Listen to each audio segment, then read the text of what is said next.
Okay, the last problem I'm going to go over is an ANOVA um, problem, ANOVA problem, I should say. And what it talks about here is Nick is testing cold medicines. Participants are randomly assigned one of the treatments at the onset of a cold, and the time until the cold is gone is recorded in days. Does it appear that the medicines are equally effective? What is the potential with this experiment? What is the potential issue with this experiment? So we're just going to go with those two right there.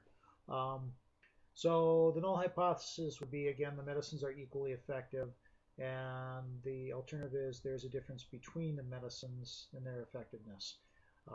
The issue would be that obviously you probably want to get better faster. So if, say, medicine 3, which has pretty low value there, is better than the rest of them, then um, that's the medicine you'd probably want to go with, assuming that you don't want to be miserable at work or wherever you're at school, whatever. Um, so what I did here then again is I put the 4 sets of data there into the L1 through L4. You can see them listed there. And now I'm just going to perform an ANOVA test on them. So to do that very quickly, you just simply go to Stat, Tests, and up to ANOVA, which is letter F there. And then I'm going to put in the 4 categories, I should say.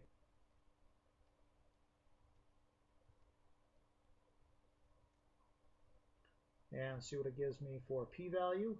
And I get an f value of 10.25 and a p-value of 0.0005. So I would fail to reject the null hypothesis with that. I said that wrong. I would reject the null hypothesis with that because the p-value is so small, and go with the alternative hypothesis, which is that there is a difference between the medicines. And like I said, the potential issue with that experiment is what is potential.